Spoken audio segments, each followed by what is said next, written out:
everyone. Welcome to this week's episode of our podcast, Is Breakfast Included? How are ya? My name is Lisa, and I've been lurking in the shadows this whole time.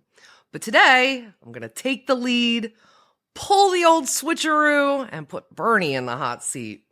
The interviewer becomes the interviewee.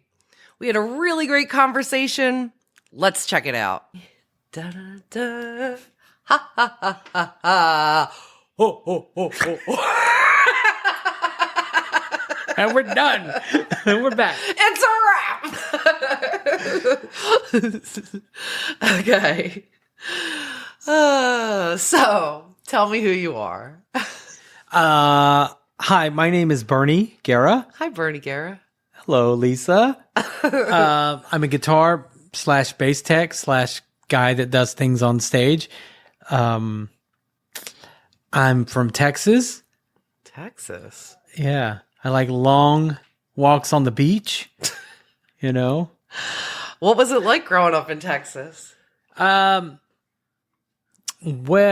I spent all my life there. I've recently moved to Jersey City, New Jersey, about a year ago, but I spent all my life in Texas. It's a whole different world there in Texas. Like we have our own Texas Pledge of Allegiance, our own state song, our own national anthem, or I guess it would be the Texas anthem, the state anthem. It was weird. I grew up in a very small town at the time called Corsicana. Corsicana has had the same population when I moved there, when I lived there, that it does now. It's like there's no growing in Corsicana. It's a big town, but there's Same people? Same people. It's almost like a Jordan Peele movie. Like nobody is coming in and nobody is going out. But no, I grew up there. Like I said, I love Texas. I both love and hate Texas. So, All right. Did you play in a band? What kind of what got you into music? I've always loved music. Always. Music has been the one, like you, like a lot of people we know, the one constant in our lives. Like people, like there's people out there that you say like, hey, what kind of music you like? I like it all. And then there's people like, I like this certain kind of music. And then there's just people that like music, you know, it speaks to them. And so I was that kid. I loved music from the first time I heard music, you know, anything. My first album I ever bought with my own money was Donna Summer's Hot Stuff. Oh. If that tells you anything. Okay. But I was that kid that would buy the cassettes or the albums and then read. I wanted to know everything about who did note, isn't that a Marauder? Marauder did do. Giorgio. Yeah, Giorgio Moroder did do Hot Stuff. I need some hot stuff. We can't pay for this. We can't pay for this. But that's my interpretation. Anyway, yeah. A side note: Giorgio Moroder did do Hot Stuff. Full circle in your life. I know. Yeah, it was right with was it Tonight United? And one other one. But I digress. Anyway, it wasn't until like 6th, 7th grade, I think, me and my friends wanted to be in a band, and I bought the old cliche. I bought like a flea market guitar and amp. I didn't buy it. My parents had a restaurant, and their cook played guitar, and he told me if I came up with half the money, he would pay the other half. And I came up with $25, and so I bought it for $50. He taught me my first chords. He didn't teach me music. He taught me feel. So I wanted to be in a band. Like I said, like music, guitar's been the only constant in my life since that day. Like I've gone through jobs and relationships and ups and downs, but the guitar has always been there. So long story short, yes, I did have a band. My first band was called Grinnell, and we were from Denton, Texas, and we were fucking terrible. But it was a lot of fun. We had some interesting times. We were involved in an interesting copyright infringement lawsuit that I can't talk about. But So yeah, I did that with some friends, and then moved on to other bands and other bands. But the one thing that was always the same in every band I was in was I was the guy loading the gear in my truck. I was the guy booking the shows. I was the guy ordering the merch. And I loved doing that part of it. You were the guy reading the liner notes. Reading my own liner notes. No, when we did our cassette, like I wanted to have liner notes, like special thanks to whoever bought us pizza or whatever. But wasn't that based on you reading them as a young kid, like getting the album? Yeah, everything I did after that was all patterned or modeled after the albums that I loved, and I had to have intro music when my band played or something like that. I had to have a cool aesthetic because, so our cover of the demo had to be really cool. And I was always that guy that was always, I thought about the swag before I thought about the music. And then, lo and behold, I'm not saying that's what I do now, but the whole behind the scenes intrigued me more than the actual being on stage and playing. How did you go from playing in a band to being the tech for a band? How did you make that jump? It was all by accident. Really all by accident. I was growing up in Dallas, a friend of mine got me into the business of being a runner or a stagehand for extra money. There's guys that are career stagehands. That's their only job. I would do it because I had a regular 9 to 5 and I would do it on the weekends. And a runner is someone who works for the artist for the day. They go buy their groceries for the bus, or they always wanted weird cigarettes. And I don't mean weird cigarettes like weird cigarettes, like clove cigarettes or something. Yeah, they would ask for can you go get me just the weird or the oddball wine stuff I think it's all a joke now, because I look at our runners now when I'm on tour and I'm always trying to I just need 9-volt batteries, whatever you can get. I don't need the specific. Yeah. Duracell or whatever. I started doing that, and I went to work for a guy. I did runner gig for a guy named Pat Green, and he's a Texas country artist, and he was pretty big. He'd been Grammy nominated, and his tour manager asked me if I wanted to go on the road as a merch guy, and I said yes. And then he called me 3 days later, and he said, "Hey, I that gig's no longer here, but I like your work ethic. Can you do anything else?" And I said, "What do you want me to do? What do you need me to do?" And he said, "Have you ever been a guitar tech?" And I said, "Well," and he's like, "You're going to be fine." And he took me on the road. The first gig I did, I drove myself to kind of prove myself that I was going to be there. And I had a regular job, and I loved it. I loved being part of this small world, tuning guitars and being part of it. And I don't know, I decided then, this is what I want to do. But this is a funny story. I don't think I've ever told you this. This story is hilarious. I did a few more shows with them. They offered me to come out full time, and I had this regular job that I had insurance or insurance, however you say. However you say. And they said, and I was like, do I leave that? But the money was so good. I had never made that much money, and it wasn't a lot of money, especially, looking back. But I went to a friend of mine who did tarot cards, and I said, "I'm in this predicament." And she said, "Sit down, I'll do a card reading." And she said, "You're going to do good, and you're going to excel, and you're going to move." Whatever the cards said, they were all good. And I called my job, and I said, "I quit." And I called the tour manager. I said, "I can do this full time." And, oh my God. And that's how I did it. And I was with Pat Green for 3 years.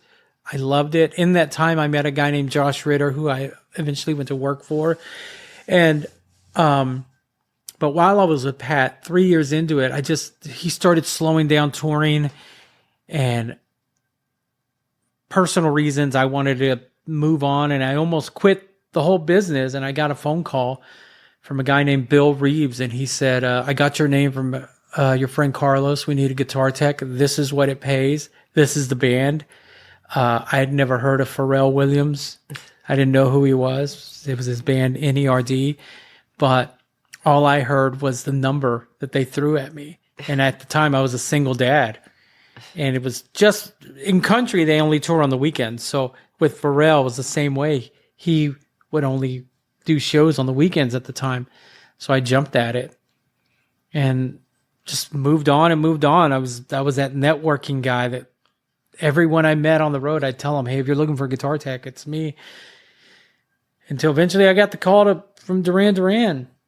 And I've been here ever since. Nice. You know, but I mean, I could go through every band, but I've worked for I've been very fortunate to work for a lot of really cool artists, you know, most notably like Jason Isbell, Aerosmith, Duran Duran, Gavin DeGraw, you know, bands like that. Very cool. Very cool. So, you talked about Pat Green, and it's funny that you say that because my Google Photos just had memories of 3 years ago. Oh, we went to see Pat at We Terminal went to 5. Terminal 5. You guys came to see me, yeah. Yeah, it was before you lived here. We came out and we saw a show, Yeah. Pat Green there. And that was right before the pandemic. That was February of, yeah.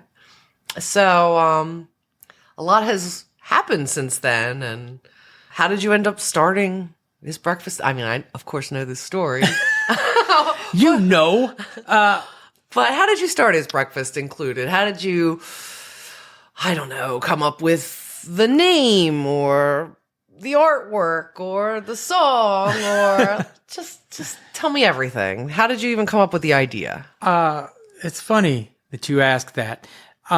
Before I had this idea, like I said, when I started working for Pat, I was a fan of music and I was that annoying kid that asked for set lists and picks and whatever. I'd hang out by the bus and want to meet my favorite bands. So when I started working for Pat, I saw fans in a different light. I saw them fanatics. Yeah. And I've never been a jerk to anybody who asked for a pick or a set list because I always put myself in that position. But I saw it in a different way, like how you really you can be a fan and you can be nice to fans, but some fans are a little dangerous, you know, like but then on the other hand, some are very passionate. So I saw that with Pat and I saw that with other artists, but it wasn't until I came to work for Duran Duran that I saw true, deep, fanatical fans. That they had their own name, the Duranis. And I had this idea. I was like, well, what makes them, number one, come to every show? I mean, they're there long before I'm there, and I'm getting paid to do it. They wait. They have the signs. It's just everything about them is.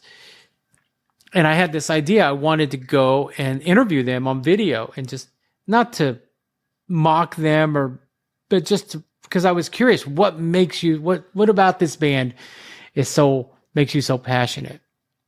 And then once I got the nerve to do that, well, there was no touring. There was nothing. Yeah, we came March out 2020. and March 2020, and everybody said, "Oh, we'll be back by June. Everything's gonna be okay by June." Well, that still sounded like Forever. ridiculous. I was like, I can't be home till June. What? And then it became a year and it became 2 years. But in that time, like a lot of people, everyone, people got to be a little dark. People got to be a little sad. Some people didn't, you know? And I thought, well, what if I just started a podcast? I didn't know how to do it. I didn't know where to start, but I knew I had friends that I could talk to and interview and just kind of see where it went from there. And so You're a pretty good talker. so actually after talking with you, I mean, we would talk for a couple of hours about this subject every day. We'd argue about names. That's what we did. It was like a couple of months of throwing back names back and forth before we ever had an idea of what we were going to do with it. And we settled on Is Breakfast Included? mainly because it's a common term in roadie work. The hotel room. When you get the hotel room, exactly. Is breakfast included? The first thing you ask your tour manager or the hotel is like, is breakfast included? So it's a common term. And I knew that some people would get it. And when we put out that first episode, like a lot of the comments and a lot of the feedback was like, I always ask that when I check into a hotel room. So anyway, to go back around, we didn't have any guests. And I was working at the time for the Tone Shop Guitars in Dallas, Texas. Shout out Tone Shop. Shout out Tone Shop. Have taken 20% of my earnings since they opened. But Leah Lane, who was our first guest, agreed to be the first episode. And we did that, and that was a great episode. I was terrified, but then we did it. We released it. We watched the counts of like 5 people have listened, 10 people have listened. And then we realized, oh man, we got to do another one. And we didn't have any in the can, none. And I remember this was a big thing. Like, do we interview another musician? Do we interview this, that? And then how frequent do we said, well, let's do it every week, which is kind of like has been really the fire under our butts. Just to do it every week. But then we did Holly West and then Sheldon. Those were the first 3. And we thank them for doing it. And they didn't, we knew them, but they didn't know what they were getting into. Yeah. We were noobs. We were noobs, dude. I think Sheldon was done with AirPods. Like I didn't even have a mic. We've come a long way in these. Yeah. These so years. yeah, that was it. Once that first episode dropped, you said you're going to need social media, and I was like, I don't want to. I don't know. I thought I could just promote it on my page, but you started the Instagram, you started the Facebook. It's done really well. This today marks start of year 3. Yes, it's our first episode of our 3rd season. For a couple of hacks that didn't know what they were doing, like I'm got a little bit of consistency. I'm very proud of us. Yeah, I'm proud of, like I said, I think we were friends before this, but I thought as a team we work really well together. You keep me on my toes because like I'm a habitual half-asser. I'm like, it's good enough. Let's just do that. And you're like, no, it's got to be good. You can't. And by you pushing me in the early days like that, it really helped out later when I'd reach out to someone. I hate to use this word famous. Mm-hmm. When you reach out to somebody famous and you send them a link and they come back and they go, yeah, And before we go any further, Mark Merchant, who was our 5th episode, was a big part. He's a tattoo artist. He's a tattoo artist. He did the podcast. Was he a musician? He plays bass. Okay. But his art is so unique that I said, "Can you come up with a logo for me?" And I thought he'd just scribble some stuff down. He said, "Send me a picture of yourself and what you want it to be." And he created this artwork that really people found the artwork more interesting than our podcast in the beginning. I was getting messages like, who does your artwork and can we commission him? And can I get a t-shirt? Yeah. And so Mark Merchant was a big part of our early success. Made us look legit, right? Made us look really legit. So, I don't like to give shout outs, but shout out to Mark Merchant, Yeah. He's still, and plus he's the nicest guy. He has his own tattoo shop in Dallas. Look him up. Definitely. But no, like I said, this marks our 3rd year. We've got a lot of big plans for this. When we did, like she said, whenever Mark came on board, people started asking us, like, do you guys have shirts? Do you guys have stickers? And we printed stickers and we just gave them out. But this year we're actually opening a merch store that's gonna feature both designs the Mark Merchant design and the Lisa Lederman design that we have that's been on all our stickers.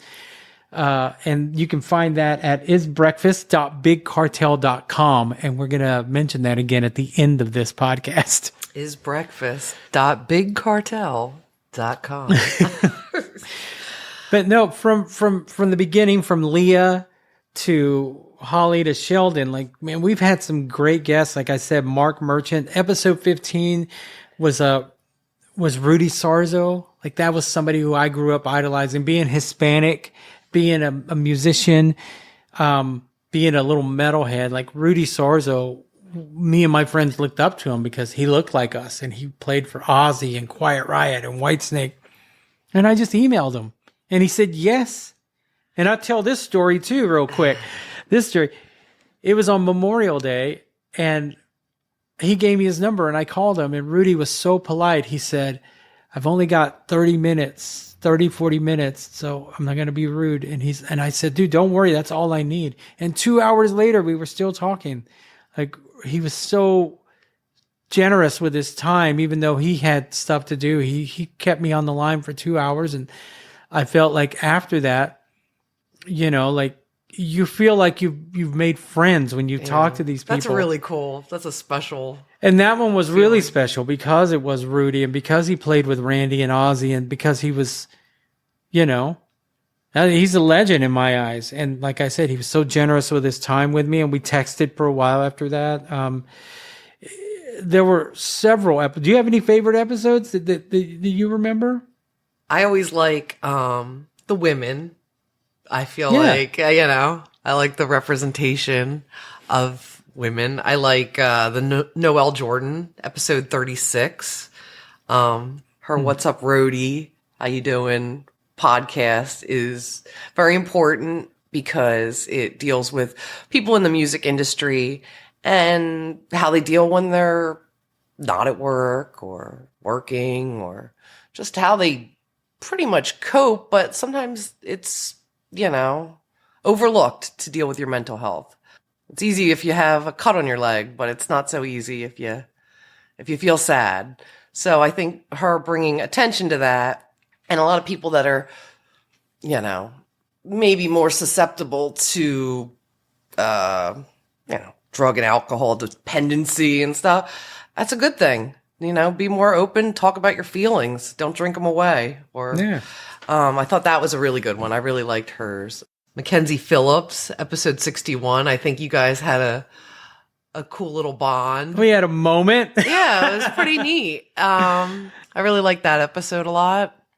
I thought you... That was a big deal to me, and I'll tell you why. Because as a kid, watching One Day at a Time, everyone liked Valerie Bertinelli, and I had a crush on Mackenzie Phillips. So when she was brought to our attention by somebody, and we didn't think, Melissa Burton, our friend, brought her to our attention, and we didn't think that she would do it. And then she agreed, and she was just like so down to earth, and she didn't mind talking about her personal stuff, her ups, her downs, and she's so real. And just being real. So that was a great one. Yeah. Another one was Monica Aldama. The women, the representation of women on here was very important to Lisa. And very important to me. Yeah. But like I said, I always feel creepy if I email a woman like, hey, you want to be on my podcast? But no, but Monica is someone that a lot of people don't know about me, and it was really weird because I grew up with Monica. We went to school together. Her mom was one of my teachers. In your little itty bitty town. In my little itty bitty town. And now she has put that town on the map with her show Cheer. And what was really weird is I followed Monica on Instagram, and then I'd see these people from all over the world that I knew following her. And I'm like, how do they know Monica? Of course, because she was a huge star, and rightfully so. So when she's asked, a competitive cheering coach. Yeah, competitive cheering coach out of Corsicana, Texas, Navarro College cheer team, 14, 15-time champions, national champions. It's a big deal. I didn't know it was a big deal, but it's a big deal. And if you watch cheer, you see how big a deal it is. But when I asked her to do it, it was at the hype of season 2. She had just put out of Netflix. She is doing this huge promo run. She's just put out a book. Who did she say she just talked to? She had just talked to Ellen when I got there. Oh no, she was waiting for Taylor Swift or something. She sent her a book or she had something happened. It was very strange. And then Bernie. Yeah, and then when I walked in, she said, "I have an interview, or I just did an interview with the armchair expert guy. He's married to Kristen Bell. His name escapes me, but Dax Shepard. Okay, he's got a very popular." But she's like, "Yeah, I just talked to Dax Shepard before you got here," and I'm like, anyway. But the full circuit. This is somebody you gotta I watched. Stop by his Breakfast Included. Yeah, exactly. And this is somebody that I watched grow up. And like I said, I'm not going to say me and Monica were fucking road buddies, but we were good friends. Like I knew who she was. She knew who I was. We were friends. There was no hate. And to see somebody that you grew up with being so successful is so amazing. You cheered for her. I cheered for her. And I'm still cheering for Monica, man. Like, because, like I said, she's a hard worker, a hustler. And if anybody deserves it, it's her. Yeah. And so for her to do our little podcast, it did actually bring a lot of attention. That week, our numbers spiked. Yeah. And it made us feel good that, hey, we're doing something right. Because she didn't forget about the little guy. She did not forget about the little guy. And I don't know if she did it because we were friends or she did it because she wanted to, but I'll be forever grateful to her. Yeah, that was a good episode. And then, like Rudy Sarzo, you get to talk to people who you've really looked up to for a long time. Like Christy Martin is another one. She's a female boxer. She was the WBC women's lightweight champion. Only female boxer to ever be featured on the cover of Sports Illustrated. And that's another one. I cold called her. She said yes. Christy Martin, episode 31. Episode 31. And she wasn't creeped out by you. No, she wasn't. And then this is a cool thing about her. Her interview was really messed up. There was a bad line connection. And I said, well, I'm going to be in Austin in a couple of weeks. She did it again. She said, let's do it again. Let's do it in person. And this was a by coincidence thing. We dropped the episode the same week that her Netflix special was like #1, her little Untold. Just real quick, I wanted to just say there's a couple other people that I personally liked. I thought I had never heard of Just Nate. He was somebody that you found on TikTok, right? I'm addicted to TikTok. Yeah, I'll go ahead and say that. Yeah. and tell the audience if they haven't listened, but if they have, Just Nate, episode 90. But tell a little bit about what he does. Well, I'm very skeptical about people filming themselves helping the less fortunate. Like you see somebody on the street and you hand them $1 while your phone is recording, so you could get the likes. And I ran across these videos on TikTok, and it was this guy that would go up and ask people, like, is there anything I can do for you? And he never showed his face. And what surprised me is they never asked for money. They'd say, well, I'm hungry. And he'd say, well, what do you want to eat? Or what do you want to do this? And I was like, it's another one of these guys. But the more I watched him, the more sincere and genuine I realized it was. And everything he bought for the people, at least at the beginning, he had made the money from Uber Eats delivery. It was like it was his second job. And every penny he made from that would go to like buying blankets or tents for, homeless people and people who really needed something. And he helped this couple like really get off the streets, and they got their life together with his help. And there was something genuine about it. And I would watch his videos and I'd get really emotional about him. A hug or a handshake. A hug or a handshake. He had this thing, like he never asked for anything back. He had a Patreon where you could donate money, and 100% of that money goes to buying supplies. And him and his girlfriend do this, and that's all he does now. Yeah. He was a really cool. Yeah. I reached out to him and he said, yeah, I'll do it. He was a little hesitant. He was a little hesitant at first, but the one thing he said, this was the first podcast he'd ever done, and made me feel good. And I'll be honest with you, I try and donate when I can to his Patreon, or to his to his Patreon. Definitely. Of course, we can't forget your boss, episode 89, John Taylor. John Taylor. I mean, play the fucking bass, John. We knew that one was coming. You know, I asked John in the very beginning, I said, hey, I'm doing this podcast, and he could tell it was coming. He could tell the I'm sure he's never seen that one coming. And before. I said, I started this podcast, and hey, you should do it. And he said, well, I think this was after the 4th or 5th. I was a little like, oh, I'm going to ask everybody. After the 4th or 5th episode, he said, I'll let you get a few episodes under your belt. And sure enough, around episode 85, we were in... I think you were in Italy. You were going to do it when you were in Italy. I asked him, we were in Italy. Yeah. You were supposed to go by that sounds super douchey. I was in Italy with John Taylor. We were working. Didn't you get sick? I caught COVID. He was busy and... I had COVID and he was coming nowhere near me. But he said, yeah, let's do it. And we ended up doing this. What was really cool about him finally doing it was we did it on the night before we did the Rock and Roll Hall of Fame.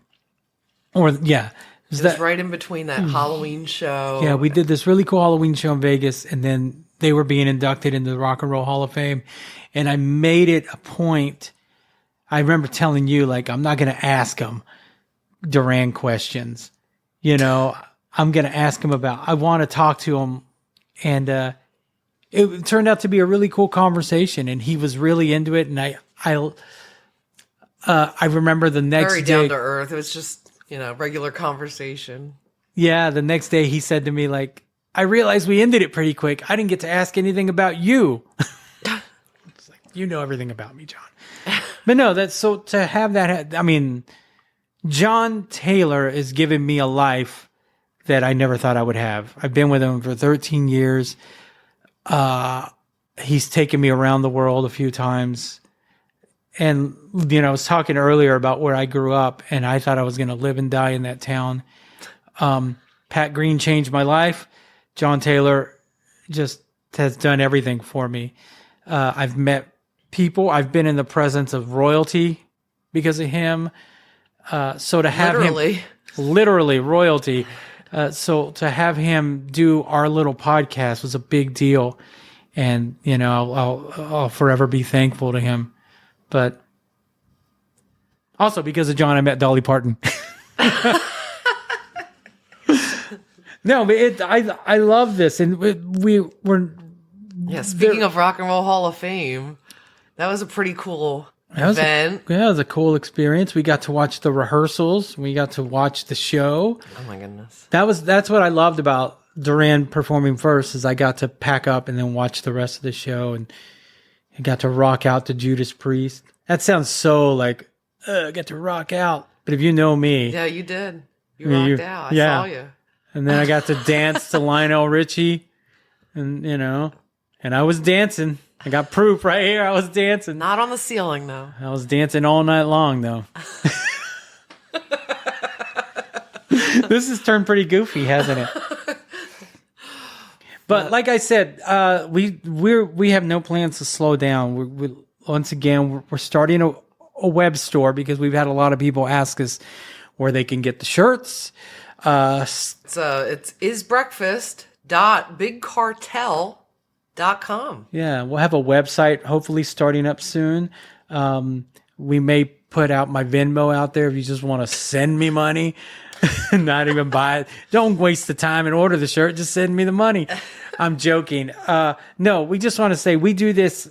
This is a labor of love. This year we're going to try and get some sponsors. We've got some pretty cool guests lined up. But we do this because we enjoy it, and because every week we see how many people listen, we see how many people comment, how many different countries, how many different people are listening in different countries, and that makes it all worth it. Anyway, all this really couldn't have been done without Elisa. Well, thank you, but it also couldn't be done without you. It was a joint effort. And I think that you do some things really, really well, and I do some things really, really well, Yeah. and we balance out really Yeah. well. And this is the product of it, and hopefully you're enjoying it. And like I said earlier, our significant others really help us out. They're our focus group. Jordan helps us with the IT. Diane helps us with the, Absolutely.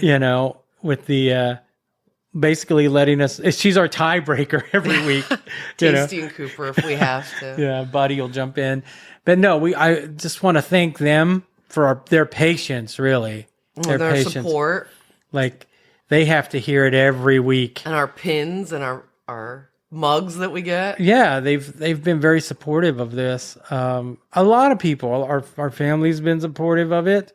Our friends. We have Kevin Bell. No, it's just, usually when you do something like this, it's like being in a local band, like only your friends go to see you, and you look on there and you're like, well, I know I have 20 friends and 20 friends have listened. But when you start looking at analytics and you're like, well, I don't know anybody in Bulgaria, Yeah, really. So it really means a lot that people are listening. And if you would, if you've listened this far, please subscribe, rate it, leave a review. That helps more than you know. Of course, we want you to listen to it, but those things in a world of numbers and likes and shit like that, like it means everything to folks like us. Because like this year, we're really going in full blast. We're going to try and get sponsors. We're going to try and, and if you know anyone out there that you'd like for us to interview, shoot us a message on Facebook or Instagram. Somebody I failed to mention already is Gordon Keith, episode number 84. Gordon Keith. The number one. Gordo. Number one episode. And the morning ticket. He is our number one episode. Gordon is a friend of mine. Mm-hmm.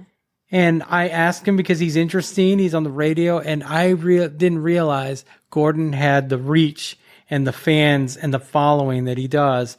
It's amazing. Yeah. They really showed up for him. And he brought so many listeners to our podcast that have remained. And he's a big supporter, man. He mentions the podcast anytime he wants to help us out, Yeah.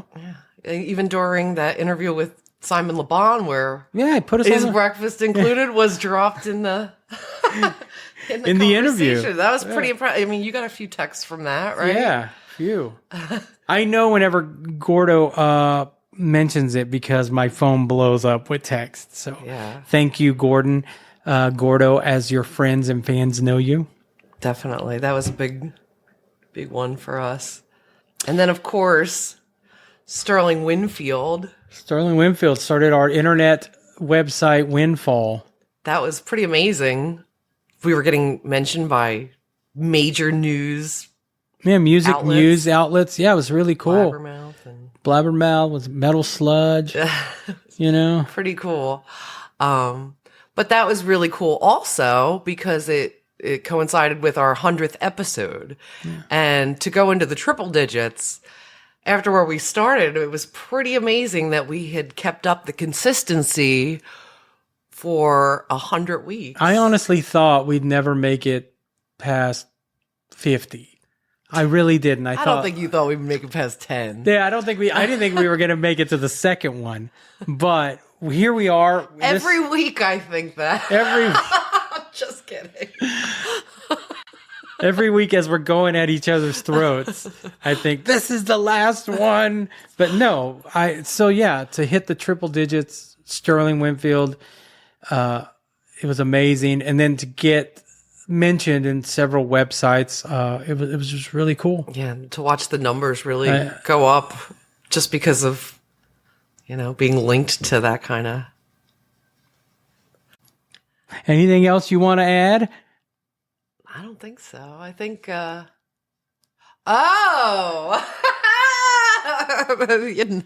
of course. Well, if you've listened to this before today, which I hope you have, but if you have, you know what question is coming. And of course, Bernie, you know what question is coming. So here it is. If breakfast was included, what would you have? Pancakes, bacon, coffee. But I'd want pancakes. I think some of the best pancakes I've ever had is at a place called Life Pancakes here in Jersey City. No way. Yeah, they're really good. They're very fluffy. But man, I'm a connoisseur of pancakes. I don't care what anybody out there says. You throw your pancake suggestions at me and I will tell you if they are worth their weight in gold. But also, I'm not, what is the word I'm looking for? Discriminatory of pancakes. Just pancakes. I love pancakes. If I could eat pancakes 3 times a day, I would. Doctor says I can't even have them once anymore, but well, he don't know, ain't gonna hurt him, right? Oh my gosh. Pancakes, bacon, and coffee is mine. What would you have, Lisa?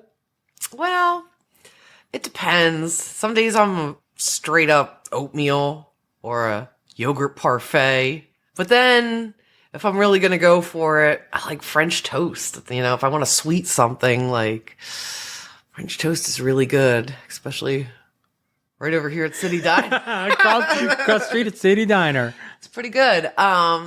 Also, you know, I like my coffee. I like my tea with milk. But don't you dare put those creamers the wrong way. Nope. You never know when you might be sitting with someone who's a little OCD. Just a little. No, but so pancakes for the win for me. Okay. Well, I'm just kidding. Well, thanks. We want to thank everyone for the last 2 years who listened. And like I said, we're going to keep going this year. We may start a YouTube channel. Or we are going to start a YouTube channel. We will also be at NAMM. Definitely. In Anaheim this year. We're going to be doing. We have big plans for be looking NAMM. out for our interviews and video from there. Yeah. But we just want to thank everyone. If you're at NAMM, swing by the Dingwall. Swing by Dingwall. We got some swag. We'll have some swag with us. And if you're not at NAMM, sucks to be you. Anyway, we want to thank everyone for listening to us, everyone that's been supportive, everyone that did the podcast. We just went through a few. Yeah. But, I mean, we've had 104. Yep. I was going to say. 104. 103 because we interviewed Terry twice. Oh, yeah, you're right. 103. Terry Glaze was a little persistent, so we interviewed him twice. But, yeah, now this is our 105th episode, and we're going to, I don't know, full steam ahead into 2023.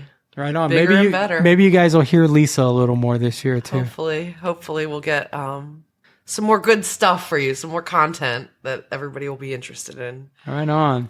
All right. All right, guys. Thanks. Thank you, Lisa. Thank you, Bernie. All right. That's a wrap on our first episode of season 3. That was actually a lot of fun. Don't forget to follow us on the socials like Instagram and Facebook. You can also check out our new Is Breakfast Included merchandise at isbreakfast.bigcartel.com. That's isbreakfast.bigcartel.com. All right, I'm done. Bernie will be back next week. Hope you have a great weekend. Take care. See you later. Go on, get!